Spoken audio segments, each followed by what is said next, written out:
观众朋友，大家好，欢迎收看《福喜来也》，我是吴启勇。4、5月的呢，睇6队嘅8只总头，我有9出的总头剧场哦。其中老男孩剧团呢，伊呢睇昨天如果做一出总头剧场，同详情向下来做。我哋今日都有请老男孩剧团嘅团长陈玉碧来同我哋分享伊嘅剧场人生，韩国呢伊睇昨天工作嘅过程。欢迎玉碧。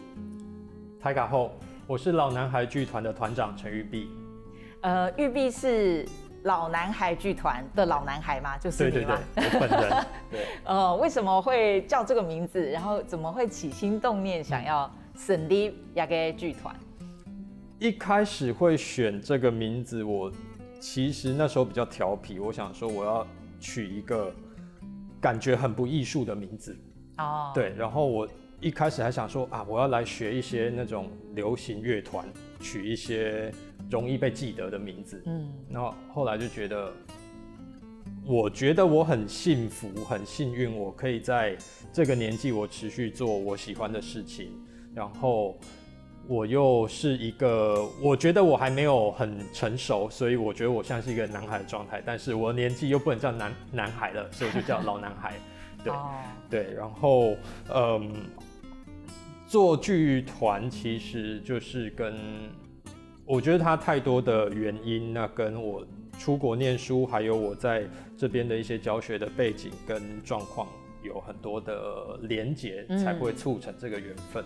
古说我们都对应该一开始，从一开始来讲起哈，就当然我大概啊，做戏剧的做剧场的人都会要问他说，一开始跳哈。我喜欢剧场，会喜欢剧场，是什么时候开始的？其实坦白说，我在上大学之前，我对于剧场的观念没有很多，因为我以前比较偏向是运动员、学生的那一种。对，我小时候就练体育，所以我小时候的愿望，我曾经是当职业运动员，然后后来就觉得啊，自己的在运动上面因为有受伤，所以就想要转成体育主播。对。然后后来因为大学联考的时候，我的一个朋友念了北艺戏剧系，然后我就觉得好像蛮有趣的那我就来念剧场。所以我对于进到学习剧场这件事情是这样开始的。对。故作完全没因为你看的那一出戏，完全不是你看了哪出戏有兴趣，而是有同好戏投给有同学去念，对，所以你就完全不了解的状况下，应该说以前只有粗浅的了解，因为我小时候有学打击乐，所以对于表演艺术有一些认识。然后再来就是也看过一些剧场的演出，可是那时候真的没有概念，就是想要念剧场，想要学戏剧。对。然后还有另外一个原因是，那时候高中，因为我是末代联考生，所以有一点想说啊，我已经念普通高中，基本上就叫考试升学。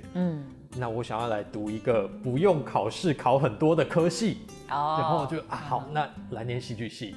结果殊不知戏剧系要背超多书。对。刚刚你都好搞好一个戏剧啊，感觉讲好多青岛黑马个，你觉得你在戏剧系学习到最多的是什么？我在学戏剧里面学到最多一个是思考，然后一个是表达能力，然后再来就是我透过每一次在读剧本、读这些角色上面，我可以有机会接触到很多不同的人性的抉择。对，那我觉得这是我在这里面学到的很棒的3个很珍贵的东西。你刚刚提太后会主修嘛？给主修什么？我大学其实没有主修，因为我们学校没有分主修副修，所以我们什么都学。但是我后来有很幸运的，我可以去英国念书，所以我主修的是剧场导演。还有人能不想讲要来修导演一个课呢？我觉得我很多的决定的那个背后原因都有一点有趣，因为我那时候会想念导演，是因为我在大学修不到导演课。对，然后但是我很想。太热门吗？对，蛮多人抢的，因为它是选修，所以它有名额限制。然后我就很想要学导演，因为我觉得导演可以让我从不同的角度跟观点去看剧场、看创作。后来我在大学唯一有跟导演有接触相关的课程，是我去旁听。那时候我在念台艺大的研究所，然后我去旁听大学部的课。对。然后后来研究所念了之后，我出国我就选剧场导演。这样子。后来回到台湾，都想要继续做也好，回到台湾就想要继续做这一行。对，其实我在回到剧场，应该说回到台湾之后，我先做了一些跟剧场的有连结，但是不是真的单纯剧场工作。我有去海洋公园当过舞台监督，然后我也当过高中老师。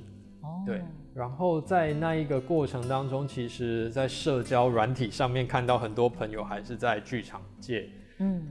我就你知道那心会痒痒的，就觉得我要再回来做剧场，所以我就海洋公园的这一份工作结束之后，我就开始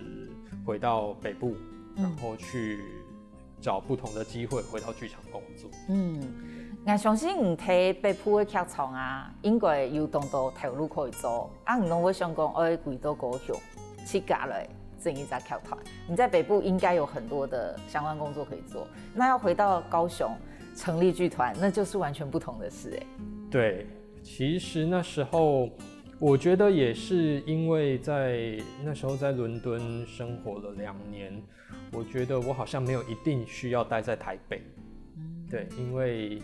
我觉得好像哪里都可以做剧场，只要我还愿意做这件事情，想做这件事情的话，我一定可以找得到方法跟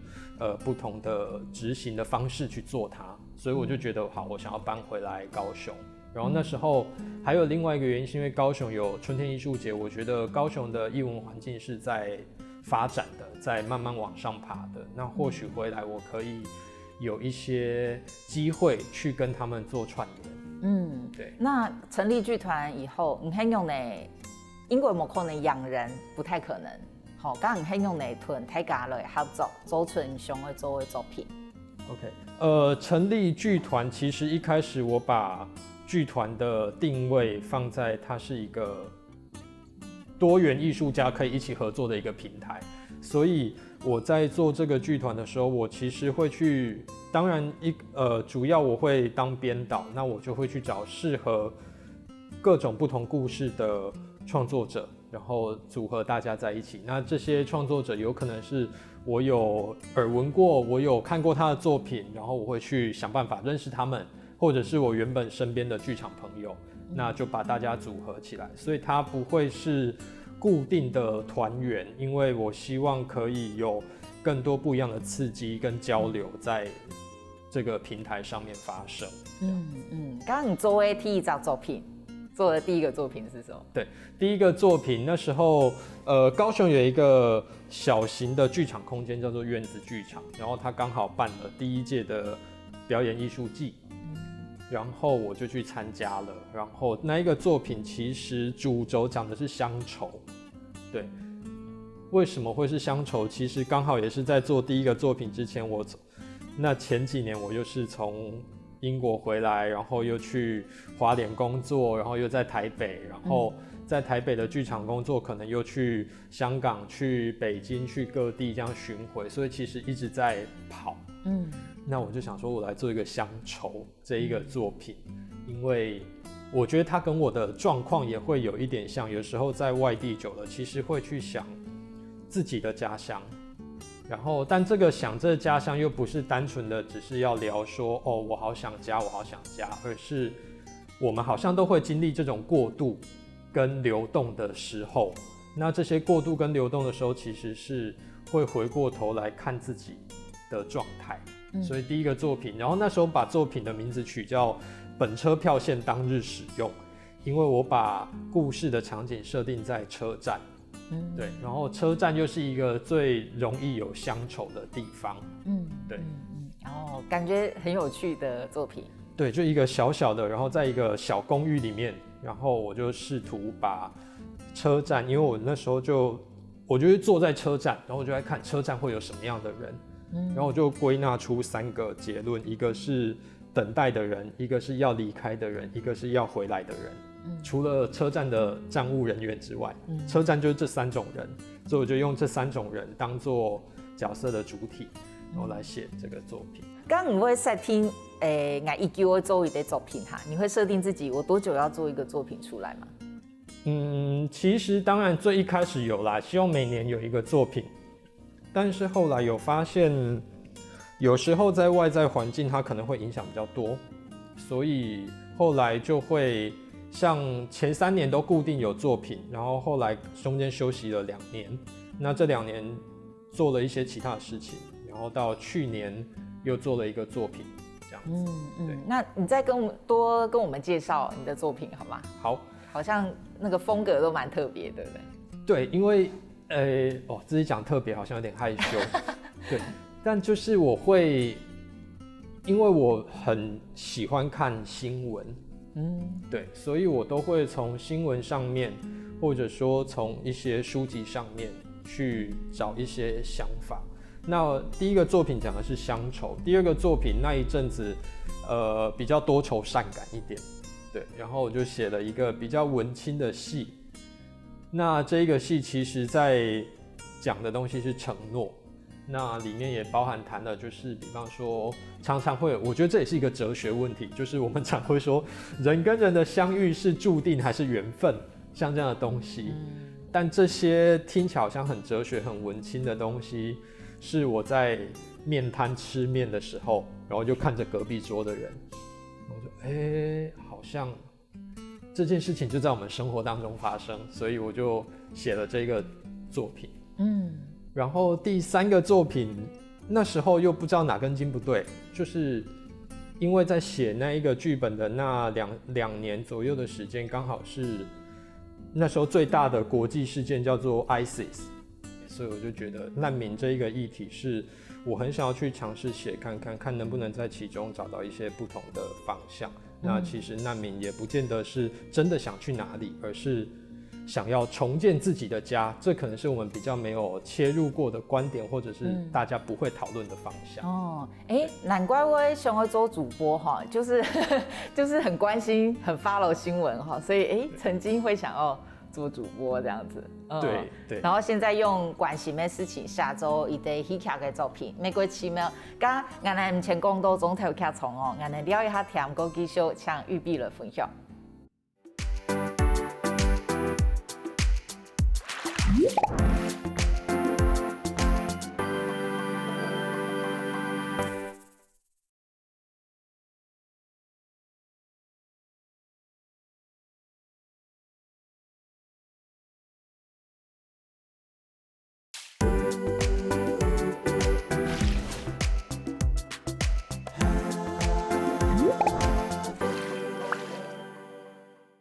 欢迎到进来福喜来嘅现场，我哋今日有请到嘅係老男孩劇團嘅團長陳玉碧，玉碧同我哋分享到伊做嘅一個作品吼，如芒伊貼拍，還個伊係一個會關心新聞嘅吼，會關心新聞的劇場人，那就很好奇，這次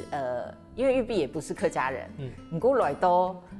客家莊，來到客家莊做總頭劇場。而且你们是到竹田，那就是真的蛮纯粹的客家庄哈。那这次怎么会有这个机会，有一个机缘去做六队总头剧场？其实一开始是其中的一个编剧伙伴，他问我有没有兴趣来当编剧。对，然后我就好啊，那我就来写。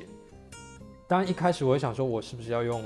客家话来写，因为我不懂。他说不用，先就是正常的华文的剧本。那写完剧本之后，他们就问我说：“那因为我自己有团，他们就问我愿不愿意让老男孩剧团一起来参与。”那我就觉得这是一个文化交流的机会。虽然像我有亲戚是客家人，我的邻居也是客家人，可是我其实对于客家文化并没有那么的理解，所以我觉得多认识一个新的文化，一种甚至是历史。它是对我来讲是一个很好的事情。不过我写一个跟竹田有关的剧本，铁定就要下很多功夫，可能会田野调查，会囤采体验营，会熟识，要认识在地人、在地的历史。那你如何做这个功课，写出这个剧本？一开始其实当然读了很多的资料，就是整个策展团队他们有提供非常多的资料让我们读，然后也带我们去现地考察，然后讲一些历史的脉络跟缘由，然后再来就是上网找资料。对，那在写这个剧本的过程当中，其实我在思考的一个事情是，因为我本身不是客家人，所以我就会去思考要如何让像我这样的外人可以更理解客家文化跟客家的故事。那我就找一个比较好接近的方式，用我来带入来写这个剧本。哦，好好。咁作為按到功課，還個認識的採體驗營，一定有幾多嘅題材，一定收集到很多題材。那如何挑選出最明雄會寫嘅，最後想要寫的？我其實在寫這個劇本的過程當中，我沒有特定要取哪一個部分的歷史，而是把它用一個像是時間線的概念，有點像是一個年代表，然後把竹田這300年發生的一些大事件把它串在一起。然後這個串的方式，一開始其實我想要做的像是博物館導覽，我有點想要把竹田整個莊頭當成一個博物館這樣的方式，但我發現好像要帶觀眾這樣子走有點麻煩，所以我就把它換了一個方式，就用戲中戲，就是在故事裡面有一個劇團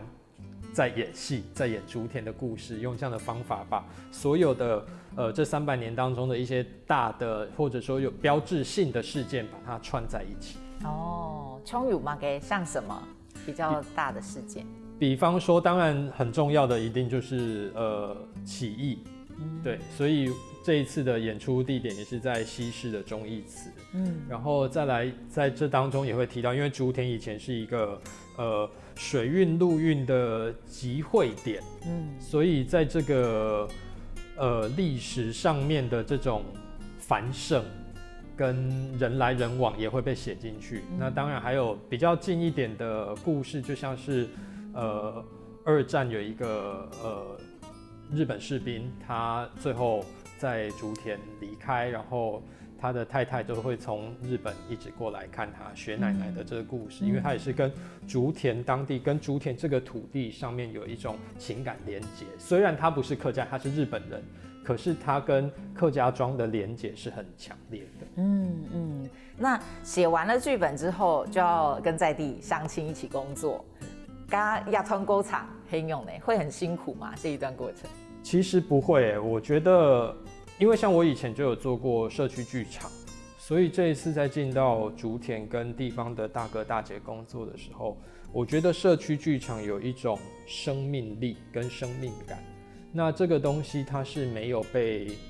雕琢或者沒有被過度修飾過的，它就是我想要呈現，我想要試試看。那這一種熱情，其實在工作上面，很多時候你會覺得很開心，因為你被他們感染了，對。然後我覺得它當然跟我們平常在做劇場是有不一樣的狀況，因為畢竟是素人，所以在跟他們工作的時候，其實也是一種刺激，我要如何用更不一樣的方式，讓他們更理解他們要做一些什麼事情，然後讓他們更有興趣，或者是把他們推向一個他們可能沒有想過他們可以做到這件事情，但是我就要讓它變成真的。哦，你睇做過安多嘅社區劇場啊，我會發現某區用嘅沙器，我有某區用嘅素材哈，不同的社區會有不同的樣子嗎？哦，有，對，因為我之前印象最深刻就是去池上，去台東做了一個，然後那邊的人在不管在說話上面，或者是行動上面，他又跟竹田它是很不一樣的風格，甚至是節奏感，所以在不同的地方一定會因為那一塊土地有不一樣的養分，而讓你有吸收到不一樣的一些精華。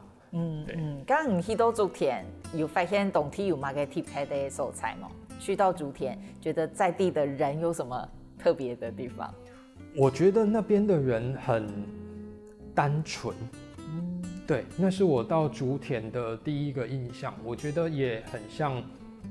这件事情很有趣，我不知道它是不是有关联，但因为我曾经去拜访过乡长还有地方的文史工作者，然后我也问他们说，竹田这边有没有什么很有趣的事情啊？我可以再把它写到剧本。然后他们都没有啦，我们这边就这样啦，很简单啦，没什么好写的。然后，可是当讲到这一些过去发生的事情，你会发现他会对于这些已经发生的历史事件对，它就是在竹田发生，可是他不会过度的去你看我们怎么样啊，所以我就会觉得好单纯，然后他们很踏实的这种感觉。刚刚屯雄亲工作的过程啊，跟相亲工作过程有没有什么有趣的事情？有趣的事情他们其实我觉得每一次去都很有趣。然后我印象最深刻是我第2次跟他们碰面，因为第一次应该算第一次跟他们碰面的时候，然后我请所有的大哥大姐自我介绍，然后每一个人在下面聊天的时候就讲很多，然后一上去就开始傻笑害羞，然后他讲说我是谁谁谁，我的个性比较害羞，然后害羞一讲完，他就开始一直讲很多自己的故事，然后你就觉得你刚不是说你很害羞吗？然后下一个上来，他不讲害羞，他换一个词，我比较木讷，然后就木讷讲完可是我记得什么什么什么，然后又开始讲，然后下一个上来，他不讲害羞，不讲木讷，我比较文静。然后就会在这个自我介绍的过程当中，这些大哥大姐每一个都会讲害羞、木讷、文静，然后可是都会分享很多事情，这个超级好笑的，超可爱。那在真的要排戏排练的过程当中，有没有什么发生有趣的事，是你之前没有预想过的？其实我觉得一开始我可能都会想说他们会比较真的要演戏的时候会比较害羞一点点，但是他们完全不会，跟自我介绍的时候一样。对，完全相反吗？完全相反，他们很勇于去说，这边我要讲话，这边这台词可不可以给我这样子？对，甚至会觉得这个应该是我讲这样。对，然后但他又不是那种竞争，他只是觉得说这边我可以讲一下吗？那一种，因为我没有特定的去把台词说谁一定要讲什么，而是它就是一个剧团里面大家可以平均的分配，然后所以当大家觉得我好像一段时间没讲话，他就会自己说我这边可以让我讲一下话吗？我就好啊，大家就开始一起来玩。那当然有时候像让他们记一些走位，他们会比较慢一点。但他们有时候会有神来一笔的一些做法，就会觉得你不是刚刚忘记了现在这个自己发展了，那也很有趣这样子。你讲我讲大家其实是很想要做这件事的，可能是对要做这个总头的故事，做自己村的故事，自己乡的故事，所以好像会有一些责任感，对不对？对，我觉得其实这也是我感觉到的客家庄或者说客家精神里面那个凝聚力。我觉得大家会很聚集在一起，想要把这个事情完成。那当然，一起来参与的大哥大姐，他们不见得真的是客家族群，他们有些也是闽南族群，但他们会因为住在竹田，他们会愿意来做这件事情，而且把客语说好。这样子。噶多亚哈排练的过程啊，屯雄诶，会整差东多吗？排练的过程跟你预想会差别很大吗？其实，如果要说差很大的话，可能就是第一次排练的时候，跟还没有开始排练之前那个差别会比较大。因为一开始当然在还没有跟他们工作的时候，会想很多，会想说不知道该怎么样工作等等的。但是一相处了之后，发现其实之前的担心不太需要担心。不过要做的过程困难在哪？你觉得最困难的地方会在哪里？像是我觉得借场地就是一波三折，对，因为其实最一开始我想要在竹田车站，就是他那边有那个木造的日式的小屋，我想要在那个广场，但他要整修了，所以我就不能用那个场地。不但演出上会提给，对。然后后来就想说，因为我原本剧本写的是在车站的故事，就是又是车站，因为我觉得车站是一个很美的意象，然后我就换去西式车站。但那一边的空间没有办法租借，所以又换到忠义祠。哦，所以我觉得像是这一种协调上面的事情，相对可能是跟剧场比起来比较困难的地方。不过人就还好，人的部分其实反而比较好处理。对，因为它其实就不一样的形式跟组合，那当然就用不一样的方式去让自己融入到团队。通遐个团总安尼讲呢，相信大家每位各上的弟哦，各好奇，都是一个做田的，也个忠义祠做安尼的戏，我很用的状况，我们了一下听个继续来屯预备打这鼓。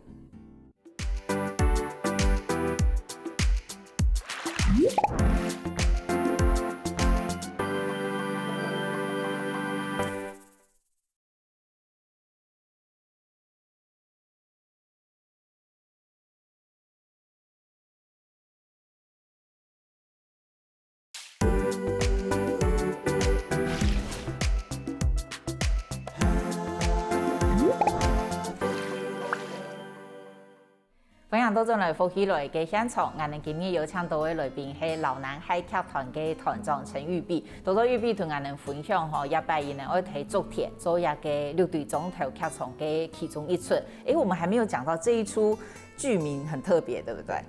这个剧名叫做《天河通地顿物语》。那其实一开始是天河通地是总团给我一个方向，就是因为那边有龙井溪，所以溪水河水是一个很重要的一个象征。那顿物语是一开始我取的名字，是因为竹田的旧的名字叫做顿物。对。然后我如果想要讲竹田的故事，那边刚好又有一些日本文化在，然后日本的故事叫做物语。所以我就把它叫做顿物语。所以这个整个讲起来有点动漫感哎。对，也有日本感这样子。就会讲一个戏中戏这样的故事，然后让大家可以知道，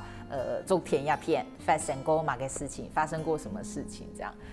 我们刚刚一路听下来啊，其实玉碧的戏都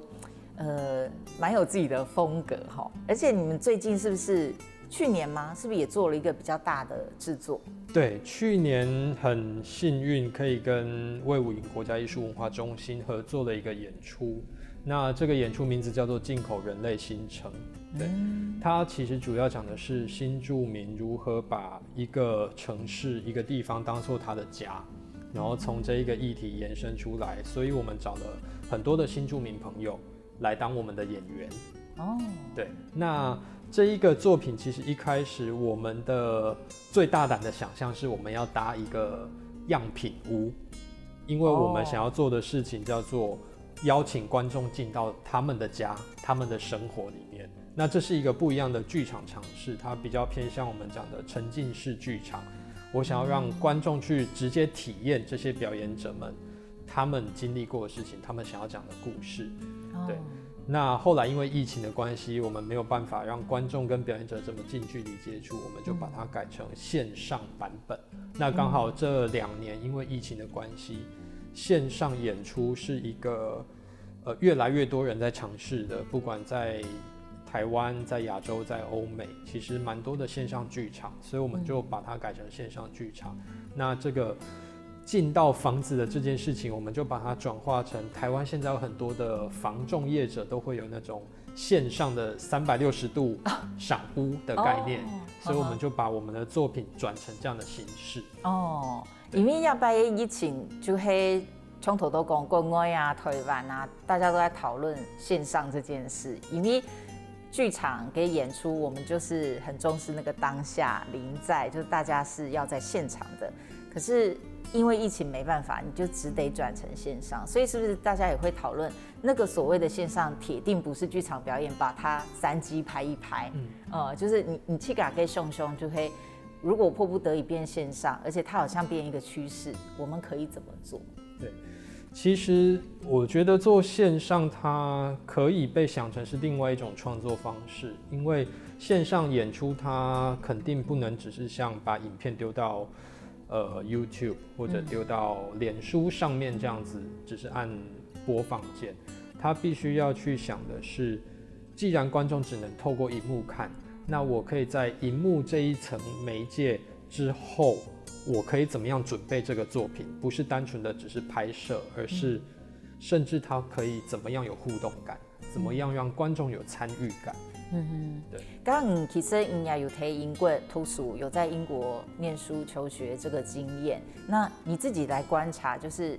你在英国的学习跟在台湾的观察，你觉得那个落差现在还是大的吗？你在英国所学习到的，你觉得最震撼的是什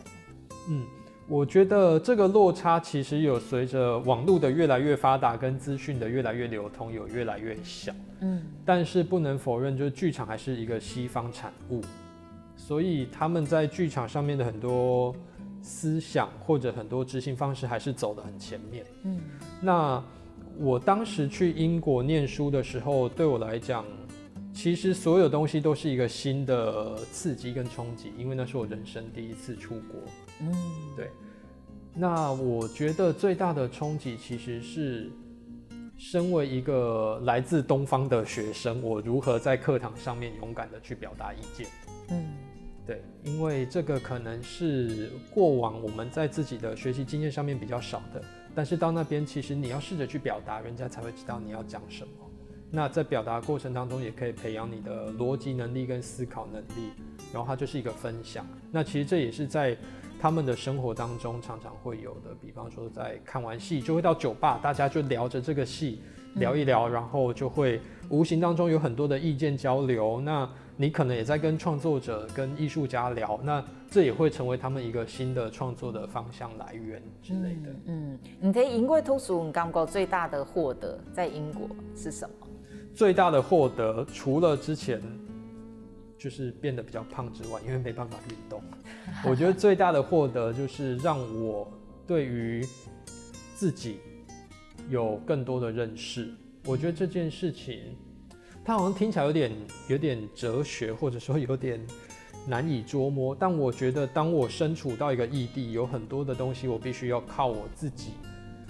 来做的时候，我会发现原来我对于这件事情是不认识的，原来我对于这件事情是擅长，但是我以为我不擅长等等的，所以就会在面临每一个事情，不管小的从去银行开户、去办手机、去办所有这些行政的事情，大到像我在那边的生活，我必须要怎么样去规划我接下来我有什么样的目标，这些东西其实都会让我重新去想，我会怎么样做这些事情，我能怎么样做，那我还可以怎么样让我自己在这个环境里面过得更好。你嘅天爱留喺剧场啊，决定留在剧场，卢卡尼家人是支持的吗？其实是支持的啦，当然在我念大学那时候要填戏剧系，他们有一些意见，但是也没有真的是阻止，他们就觉得你自己要为自己的决定负责。对。但后来这样子发展，其实他们也都觉得你可以让自己好好的过生活，然后做这些你想做的事情，那你就努力去做。刚刚按关心新闻跟那么关心新闻的你，接下来有想写什么故事吗？想要做什么戏？我其实最近一直在想的东西就是，我想要聊就是什么是正义这件事情。对，因为我最近在 YouTube 上面看了那个哈佛的教授那个《正义：一场思辨之旅》，他的那个开放课程，他有放在 YouTube 上面，很好看。对，然后因为我也有这一本书，然后我又看了这一个影像，然后我就觉得，什么是正义？可是我没有真的要去探讨什么非常法律的东西，而只是或许这是一个可以聊你在想什么，跟我在想什么，跟他在想什么。然后做一种比较辩证式的一些想法。那当然还有一个是想要做一些真的很轻松诙谐的东西，就真的很玩乐，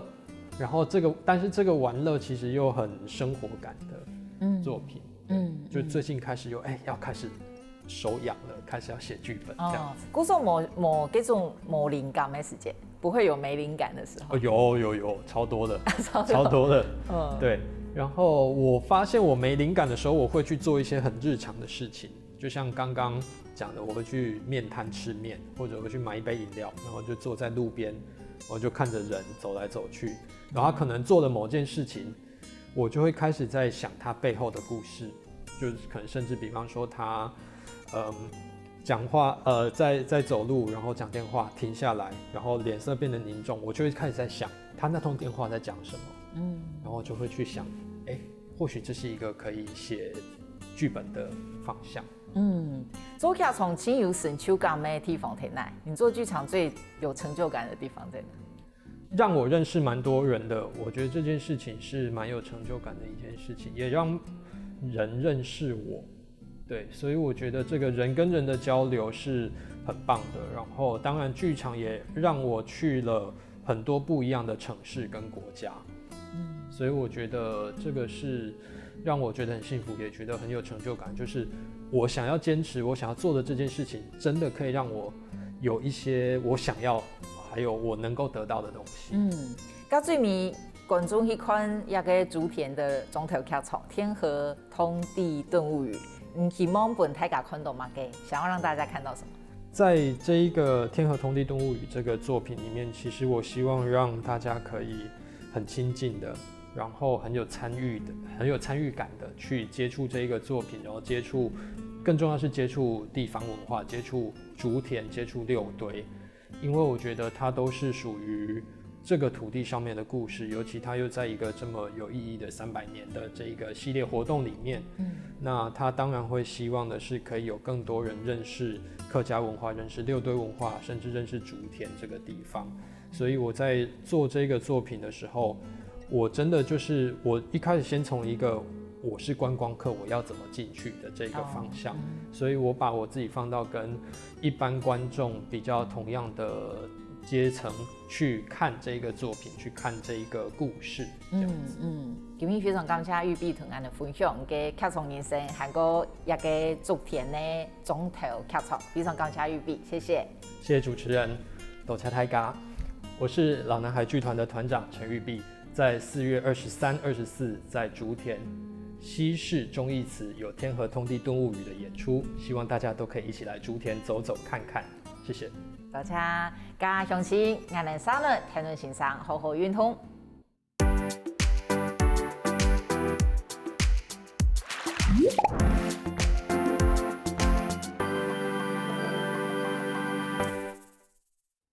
各位福喜來嘅觀眾朋友，有請大家去到我們嘅面書粉絲專頁面站，韓國聽嘢 YouTube 頻道，隨時發落福喜來嘅消息。